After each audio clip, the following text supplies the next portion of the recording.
일본에서 지금 한국어 못하면 왕따 당한다는 말 들어보셨나요? 저도 처음엔 그냥 농담인 줄 알았습니다. 근데요, 실제로 도쿄의 유명 어학원에서 한국어반이 가장 빨리 마감됩니다. 그리고 일본 대기업 신입 채용 공고에는 이런 문구가 붙어 있어요. 한국어 능력자 우대, 토픽 4급 이상 필수. 대체 왜 한국어일까요? 더 이상 K-팝 때문도 드라마 때문도 아닙니다. 이건 취업이고 생존이고 미래입니다. 그런데 놀라운 건 그 한국어를 배우는 이들이 우리가 100년 전 그 언어를 없애려 했던 그 나라 사람들이라는 거예요. 그때는 칼과 총으로 언어를 지우려 했는데 지금은 그 언어 없이는 살 수 없는 세상이 된 겁니다. 제가 그 반전의 한가운데에 서게 된 건 정말 우연이었습니다. 한국어?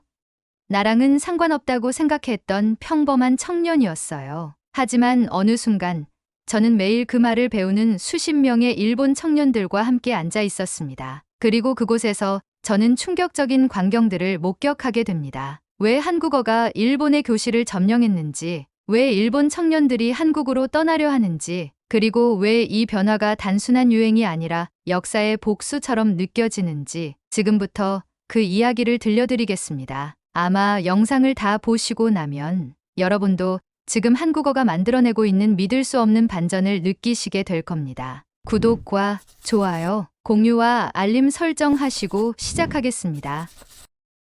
안녕하세요. 저는 시미즈 레이, 일본 교토 출신의 26살 평범한 청년입니다. 고등학교 시절까진 줄곧 안정된 삶만 꿈꿨어요. 내신을 맞추고 좋은 대학에 들어가고 대기업에 들어가서 평생 일하다가 조용히 은퇴하는 인생. 그게 제 인생의 정답이라고 믿었죠. 그래서 수도권에 있는 국립대 경영학부에 진학했고 졸업 후에는 곧바로 취업 준비에 들어갔습니다. 하지만 현실은 책에서 배운 것과는 달랐습니다. 자기소개서를 수십 장 써도 돌아오는 건 불합격 메일 뿐. 스펙을 아무리 채워도 뭔가 근본적으로 부족하다는 느낌이 들었어요. 면접장에 가면 제 옆엔 항상 해외 경험이나 이중 언어 가능자들이 있었고 저는 점점 작아졌습니다. 한국이요? 그 나라에 대해 제가 알고 있던 건 솔직히 K-팝과 불닭볶음면 정도였어요. 열정은 있지만 무리하게 경쟁하는 나라, 좋은 제품은 많지만 살긴 힘들 것 같은 곳. 제가 가진 한국에 대한 이미지는 대체로 그런 식이었습니다. 좋게 말하면 대단하다, 솔직하게 말하면 너무 피곤해 보인다였죠. 그런데 그 한국이 지금 일본의 청년들이 꿈꾸는 미래라는 얘기를 듣게 된 순간 모든 게 뒤흔들리기 시작했습니다. 왜 하필 한국이지? 우리가 무시하던 그 나라가 어떻게 우리보다 앞서간 거지? 이 질문이 머릿속에서 떠나지 않았어요. 그리고 그 질문이 저를 낯선 교실로 이끌었습니다. 한국어 학원. 제가 평생 관심조차 두지 않았던 그 언어를 스스로 배우게 된 시작이었습니다. 그날도 취업 특강이 끝난 뒤 교내 구직 정보 게시판을 습관처럼 훑고 있었습니다. 대부분은 예상 가능한 내용들이었어요. 토요타, 닛산, 파나소닉, 대기업 신입 모집 공고들. 그런데 유독 눈에 띄는 게 하나 있었습니다. 삼성전자 일본 법인 한국어 가능자 우대, 토픽 4급 이상 권장. 그 아래엔 LG전자, 롯데, 네이버 재팬의 공고도 있었죠. 하나같이 한국어 능력을 명시하고 있었습니다. 순간 눈썰미 좋은 동기가 제 어깨를 툭 치며 말했어요. 요즘 한국어 배우는 애들 진짜 많아. 무슨 제2외국어 붐도 아니고 아예 스펙이 됐다니까. 저는 어이없다는 듯 웃으며 말했죠. 에이, 그래도 영어만 한 건 없지 않겠어? 하지만 그는 고개를 저으며 말했습니다.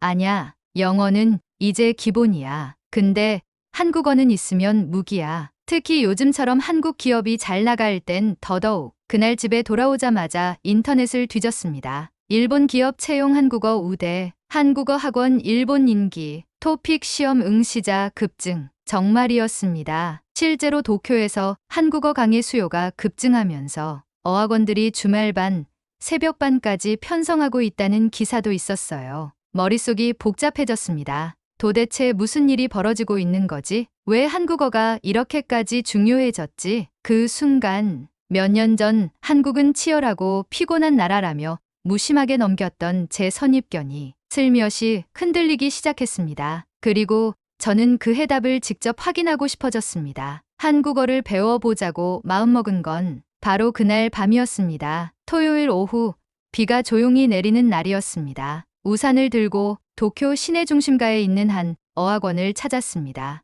입구 앞에 서자 자동문 위 스크린에 반짝이는 문구가 눈에 들어왔습니다. 토픽 대비반 특별 개강 선착순 마감. 그 옆에는 비즈니스 한국어 집중 코스, 취업 연계반, K-취업 실전반 같은 수업명이 줄줄이 적혀 있었어요. 실전반이란 단어에서 알 수 있듯 이곳의 한국어 수업은 단순한 취미가 아니었습니다. 진짜 취업 준비 그 자체였죠. 건물 안으로 들어서자 더 놀라운 풍경이 펼쳐졌습니다. 수강 신청을 기다리는 대기자 줄이 복도 끝까지 이어져 있었고 접수대 앞에는 취업복 차림의 청년들이 조용히 자기 차례를 기다리고 있었어요. 순간 상담 직원이 제게 말을 걸었습니다. 한국어 등록하시려고 오셨나요?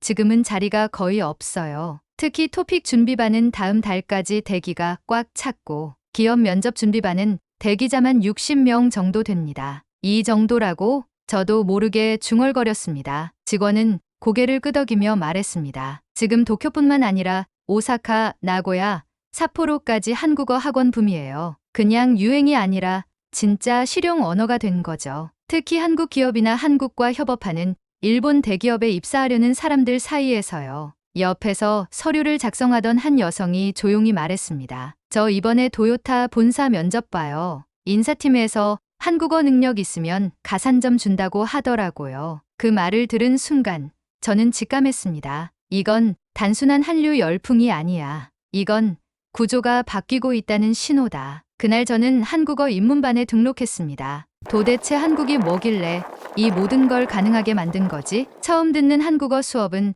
생각보다 훨씬 더 역동적이었습니다. 안녕하세요부터 시작해 자음과 모음, 조사와 어미까지 모든 게 낯설고 동시에 신기했습니다. 선생님의 말투는 부드럽고 또렷했고 교실 안 분위기는 이상할 정도로 뜨거웠어요. 무엇보다 놀라웠던 건 함께 공부하는 수강생들의 집중력이었습니다. 보통 이런 학원 수업은 형식적으로 참석하는 사람이 많잖아요. 근데 이 교실은 달랐어요. 저보다 한 살 위인 와타나베 씨는 수업이 끝난 뒤에도 혼자 남아 단어를 복습했고 마유미 씨는 매 시간 수업을 통째로 녹음해서 집에서 다시 듣는다고 했습니다. 그들에게 이 수업은 단순한 외국어 배우기가 아니라 진짜 인생의 방향을 바꾸는 중요한 시간이었습니다. 쉬는 시간 용기를 내어 옆자리 친구에게 말을 걸었습니다. 혹시 왜 한국어 배우세요? 그는 웃으며 대답했습니다. 저요?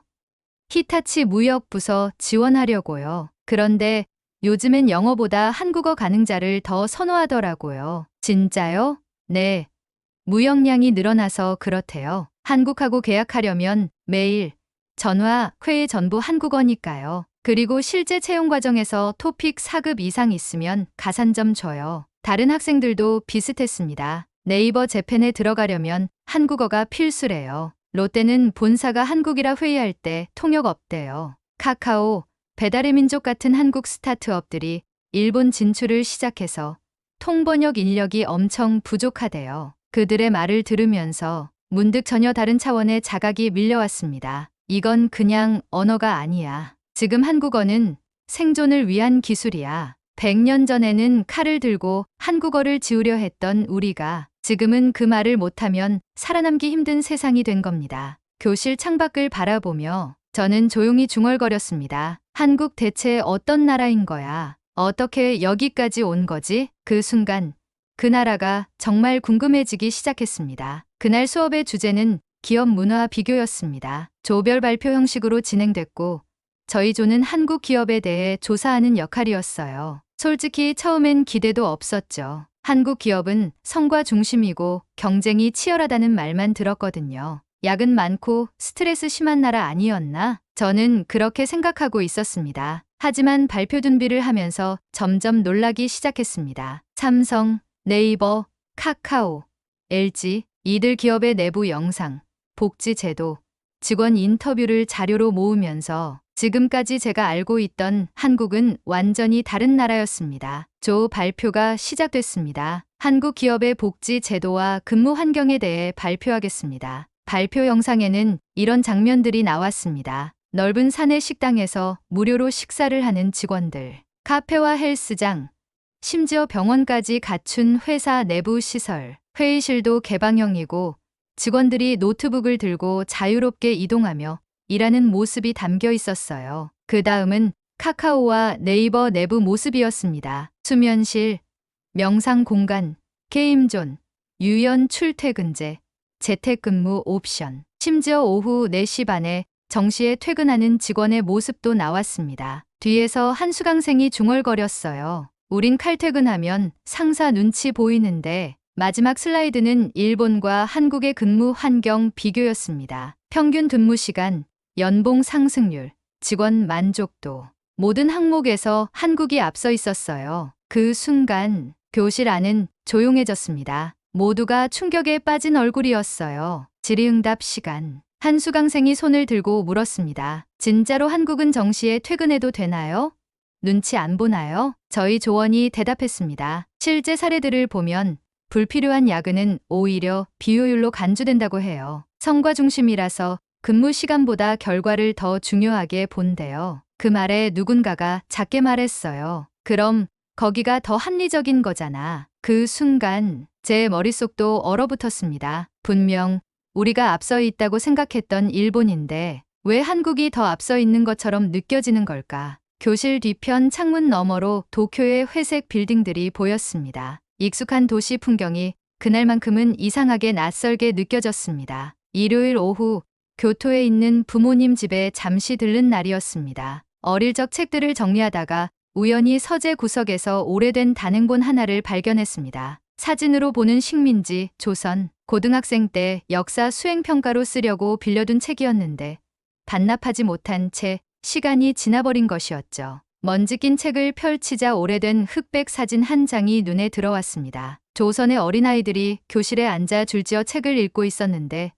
교과서는 모두 일본어였습니다. 사진 설명에는 이렇게 적혀 있었습니다. 조선 총독부 국어 상용 정책, 일본어의 사용 금지, 조선어 사용 적발 시 처벌. 잠시 숨이 막혔습니다. 책장을 넘기니 또렷한 문구들이 눈에 들어왔습니다. 조선어 수업 금지령 발효, 국어외 수업 시 징계 조치, 창씨 개명, 의무화, 한국식 성명 사용 금지, 조선어 단속반 활동 강화, 거리에서 모국어를 쓰는 시민 제재. 충격적이었습니다. 언어를 지운다는 게 어떤 건지 그 잔혹한 흔적이 이토록 적나라하게 남아 있었습니다. 그때 불현듯 떠올랐습니다. 지금 내가 다니고 있는 학원 교실, 그 교실에서 한국어를 배우는 수십 명의 일본 청년들, 취업을 위해, 생존을 위해, 미래를 위해 자발적으로 그 언어를 배우고 있다는 사실. 100년 전 우리는 그 말을 지우기 위해 총칼을 들었습니다. 이름을 빼앗고 교과서에서 말과 문화를 지웠습니다. 그런데 지금 그 언어 없이는 살아갈 수 없는 시대가 된 겁니다. 잠시 책을 덮고 아무도 없는 방 안에서 한동안 가만히 있었습니다. 이건 단순한 트렌드가 아니었어요. 이건 언어가 복수한 거였고 역사가 거꾸로 흘러와 우리를 되돌아보게 만든 거였어요. 그날 밤 저는 처음으로 한국어를 배운다는 일이 어떤 의미일 수 있는지를 진지하게 생각하게 되었습니다. 그날은 평소처럼 수업을 마치고 교실 밖 복도에 앉아 복습 노트를 정리하고 있었습니다. 그런데 뒤쪽에서 들려오는 두 사람의 대화가 귀에 들어왔습니다. 낯익은 목소리였습니다. 같은 인문반에서 함께 수업을 듣던 타카하시와 사토였습니다. 근데 말이야, 난 솔직히 이해가 안 돼. 왜 한국어야? 왜 지금 우리가 그걸 배워야 하는 건데? 그냥 요즘 기업들이 원하니까 그런 거 아니야? 그게 더 짜증나. 일본에서 자란 우리가 왜 굳이 그 나라 말을 배워야 하냐고. 예전엔 우리가 가르치는 입장이었는데 지금은 배워야 취업이 된다니 이게 뭐야. 그 말의 순간 심장이 쿵 하고 내려앉았습니다. 우리가 가르쳤던 입장, 지금은 배워야 한다니. 그들의 말은 사실 논리적인 틀을 가지고 있었지만 어딘가 찔리고 불편한 감정이 올라왔습니다. 그리고 곧 이어진 말은 더 노골적이었습니다. 솔직히 한국 너무 과대평가되는 거 아니야? 우리나라보다 낫다는 말 그거 좀 웃기지 않아? 그러게, 난 아직도 못 믿겠어. 다들 너무 과몰입하는 것 같아. 한국 기업에, 한국 문화에. 그 대화를 듣고 있는 내내 노트 위에 멈춰진 제 손은 꼼짝도 하지 않았습니다. 불과 얼마 전까지만 해도 저 역시 그들과 비슷한 생각을 했던 사람이었기에 더 이상 쉽게 반박할 수 없었습니다. 하지만 지금은 달랐습니다. 교실에서 봤던 열기, 학생들의 눈빛, 그들이 왜 한국어를 배우는지, 왜 거기에 삶의 무게를 거는지를 알고 있었기에 그 말들이 더 아프게 느껴졌습니다. 마침 그때 복도를 지나가던 한국어 강사 스기모토 선생님과 마주쳤습니다. 그분은 조용히 웃으며 제게 말했습니다. 레이 씨, 무언가 더 깊게 들어가기 시작했군요. 네, 그런 것 같아요. 처음에는 언어를 배운다고 생각하지만 어느 순간부터는 자신을 돌아보게 되죠. 스기모토 선생님은 그렇게 말하고 조용히 교실로 들어갔습니다. 그리고 그 순간 제 마음속에서 아주 복잡한 감정들이 섞여 올라오기 시작했습니다. 죄책감, 자존심, 현실, 그리고 변화에 대한 두려움까지. 이 언어를 배우는 일이 단순히 단어를 익히는 게 아니라 나 자신이 견고하게 쌓아온 관념과 과거를 깨뜨리는 과정이라는 걸 처음으로 실감하게 됐습니다. 한 달에 한 번 있는 조별 발표 날이었습니다. 이번 주제는 한일 청년 세대의 삶과 의식 차이. 어느 조가 선택했는지는 모르겠지만 주제가 너무 날이 서 있는 것 같아 처음부터 긴장감이 돌았습니다. 세 번째 조의 발표가 시작됐습니다. 슬라이드 첫 화면에 이런 문장이 크게 떠올랐습니다. 일본은 멈춰 있고 한국은 달리고 있다. 그 말부터가 이미 도발적이었죠. 발표자는 사토였습니다. 며칠 전 복도에서 한국어 공부에 냉소적인 태도를 보였던 그 친구였죠. 하지만 발표는 의외로 냉정한 통계 위주로 전개됐습니다. 청년 실업률 일본보다 한국이 낮음, 스타트업 수 한국이 일본의 약 2배, 정규직 비율, 근로자 만족도, 공공서비스 접근성 대부분 한국이 앞서 있었어요. 뒤이어 학생들의 인터뷰 영상이 나왔습니다. 한 한국 청년이 이렇게 말했습니다. 여긴 빠르게 변하고 있어요. 물론 힘들죠. 근데 그 안에 기회가 있어요. 그 말을 들은 사토는 발표를 마치며 이렇게 덧붙였습니다. 이제는 우리가 한국을 배워야 할지도 모릅니다. 교실 안은 잠시 조용했습니다. 하지만 이 침묵은 곧 깨졌습니다. 타카하시가 손을 들고 말했습니다. 그런데 이건 너무 편향적인 시선 아닌가요? 한국은 자살률도 높고 경쟁 스트레스도 심하다고 하잖아요. 무조건 우린 느리고 걔는 빠르다 이렇게 결론 내는 게 맞나요? 그 말에 고개를 끄덕이는 학생들도 있었고 조심스럽게 웃는 사람들도 보였습니다. 저도 손을 들었습니다. 말할까 말까 망설였지만 더는 가만히 있을 수 없었어요. 저도 그 생각 예전엔 했어요. 근데 직접 공부해 보니까 그건 반만 맞는 얘기더라고요. 모두의 시선이 제게 쏠렸습니다. 한국은 빠릅니다. 그리고 그 안에 분명히 스트레스도 있죠. 하지만 그들은 변화를 두려워하지 않아요. 새로운 걸 시도하고 실패해도 다시 일어나고 그게 지금 우리랑 가장 다른 점이라고 느꼈어요. 말을 이어가며 제 심장 소리가 점점 커지는 게 느껴졌습니다. 그리고 100년 전 우리는 그들의 말을 지우려 했어요. 그런데 지금 우리 청년들이 자발적으로 그 말을 배우고 있잖아요. 그 자체가 이미 역사의 반전 아닐까요? 누군가 조용히 숨을 삼켰고 교실 안은 다시 조용해졌습니다. 그 순간 저는 알았습니다. 이제 더는 피할 수 없는 지점에 도달했다는 걸. 나 자신도, 이 언어도, 이 현실도 제대로 마주해야 한다는 걸요. 발표가 끝난 후에도 교실 분위기는 묘하게 가라앉아 있었습니다. 누구도 크게 떠들지 않았고 대부분의 학생들이 조용히 자리를 정리하고 나갔어요. 하지만 저는 혼자 자리에서 쉽게 일어설 수 없었습니다. 뭔가 마음에 걸렸어요. 무언가 말은 했지만 그 말 뒤에 남는 감정이 너무 많았습니다. 저녁이 되어서야 집에 돌아왔고 식탁에 앉아 조용히 저녁을 먹으며 부모님과 이야기를 나누었습니다. 아버지께선 조심스럽게 물으셨죠. 요즘 학원은 어때? 한국어 공부는 잘 되니? 잠시 머뭇거리다 대답했습니다. 네. 근데 좀 복잡해요. 감정이. 아버지는 젓가락을 내려놓고 제 말을 기다리셨습니다. 이게 단순한 언어 공부가 아니더라고요. 한국어를 배우면서 자꾸 우리가 했던 일들, 그때 조선에서 무슨 일이 있었는지 그게 떠올라요. 잠시 정적이 흘렀습니다. 어머니가 조용히 말씀하셨어요. 그건 내 잘못은 아니잖니. 물론이죠. 근데 우리가 외면해 온 시간이 너무 길었다는 생각이 들어요. 그들이 그 언어를 지켜낸 시간. 그리고 지금은 오히려 우리가 그 언어를 필요로 하는 이 상황이 무슨 말인지 모르겠지만 자꾸 뭔가가 속에서 울려요. 그 말을 하며 저는 문득 한국이 가진 힘이 무엇인지 조금씩 알 것 같았습니다. 그들은 절대 멈추지 않았다는 것. 과거의 상처를 덮기 위해 쉬지 않았고 누구도 대신 싸워주지 않았지만 스스로 배워내고 이겨내고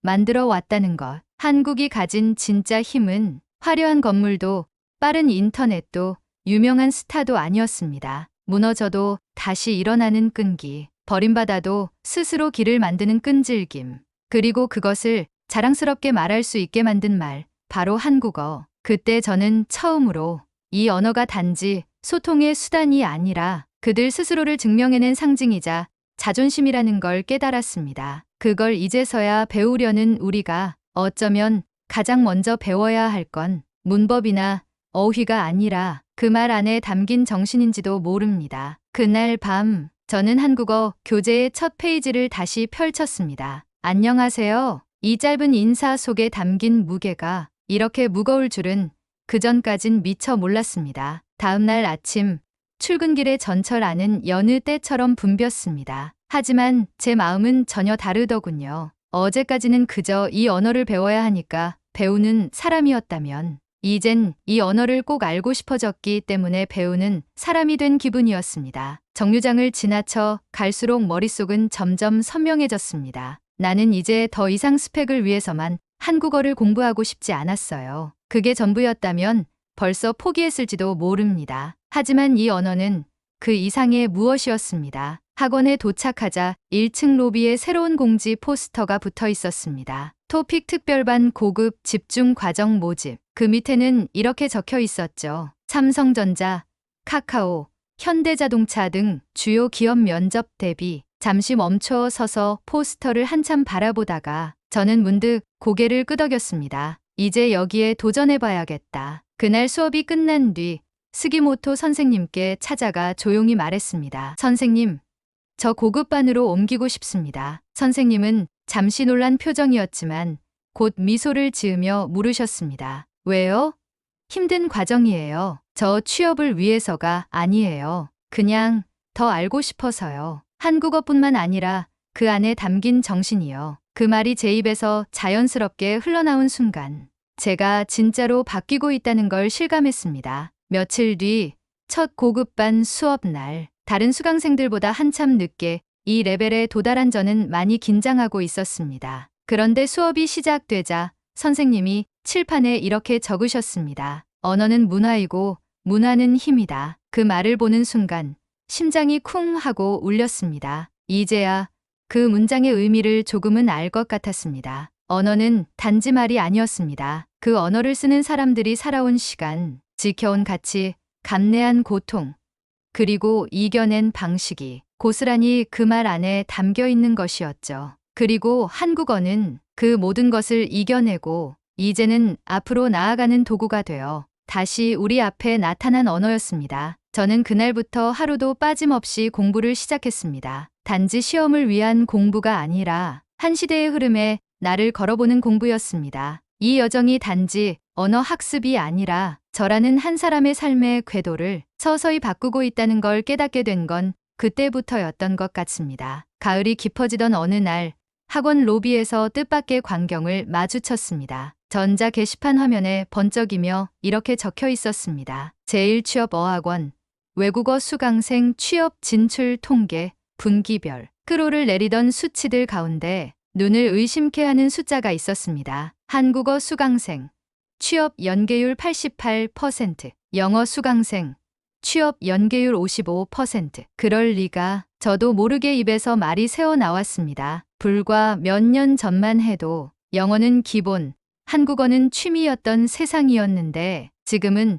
정반대의 수치가 눈앞에 있었던 거죠. 옆에 서 있던 다른 수강생이 말했습니다. 토픽 시험장도 이제는 꽉 차요. 접수 시작되면 바로 마감이에요. 또 다른 학생은 웃으며 말했습니다. 이젠 한국어 못하면 도태된다는 말이 농담이 아니에요. 요즘 대학생들 사이에선 한국어 스터디가 취준 필수 코스로 자리 잡았어요. 그러고 보니 최근 들어 제 주변 친구들 중 몇몇도 한국 유학을 진지하게 고민하기 시작했습니다. 서울대 대학원 노려보려고. 일본보다 연구비 지원도 좋고 무엇보다 기회가 있어. 그 말을 듣고 가슴 한쪽이 뜨거워졌습니다. 이제 한국은 언젠가 가보고 싶은 나라가 아니라 인생을 걸어볼 수 있는 나라가 된 겁니다. 며칠 뒤 학원에서 외부 강사를 초청한 공개 특강이 열렸습니다. 주제는 한일 청년 세대의 미래와 언어의 방향. 패널 중 한 명이 이런 말을 했습니다. 한 언어가 강해진다는 건 그 언어를 사용하는 나라가 강해졌다는 뜻입니다. 지금 한국어는 일본 청년들에게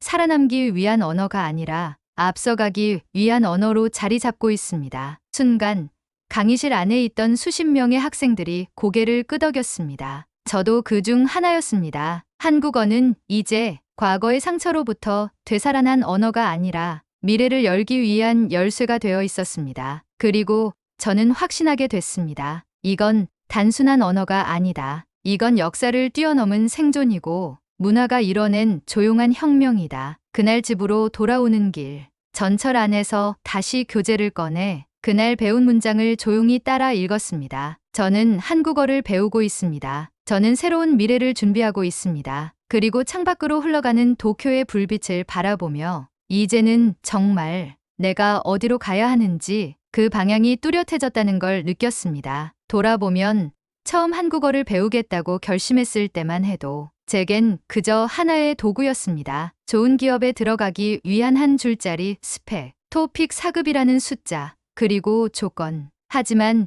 그 언어를 한 글자 한 글자 배워가며 저는 깨달았습니다. 한국어는 단지 외국어가 아니었습니다. 그건 100년을 버티며 살아남은 언어였고 지우려 했던 힘에 굴하지 않았던 한 민족의 존재 증명이었습니다. 그 언어 안에는 무너졌다가 다시 일어난 나라의 힘이 있었고 매일 치열하게 살아가는 사람들의 땀이 있었으며 이 시대를 주도하겠다는 당당한 목소리가 담겨 있었습니다. 그리고 지금 그 언어는 다시 일본 땅에서 말해지고 있습니다. 총칼도 전쟁도 없이 사람들의 자발적인 선택으로 살아남기 위해 그리고 앞으로 나아가기 위해 한국어는 이제 단순한 과목이 아닙니다. 그건 움직이는 언어이고 흐름이고 미래입니다. 그 말을 배우는 이들이 점점 늘어나는 이 풍경을 보며 저는 한 가지를 확신하게 됐습니다. 100년 전 일본은 한국어를 지우려 했습니다. 하지만 지금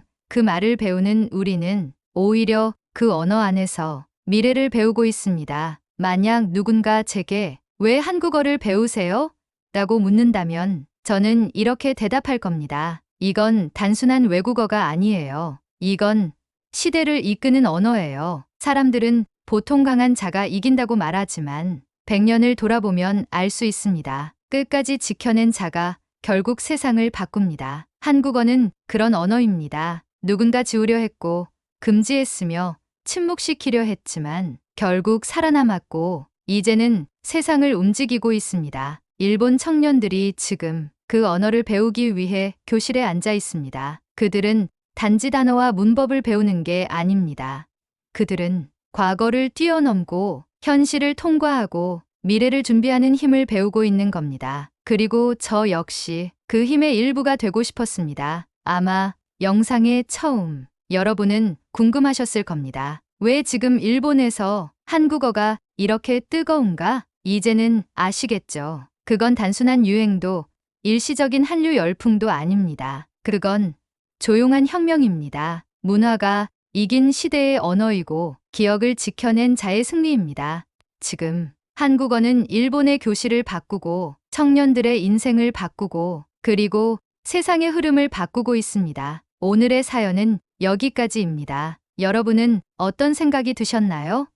자유롭게 댓글로 표현해 주시면 좋겠습니다. 오늘의 이야기가 감동이 되었다면 구독과 좋아요도 꼭 부탁드립니다. 앞으로도 더 많은 이야기를 통해 여러분께 감동과 영감을 전해드리겠습니다. 영상 시청해 주셔서 감사합니다.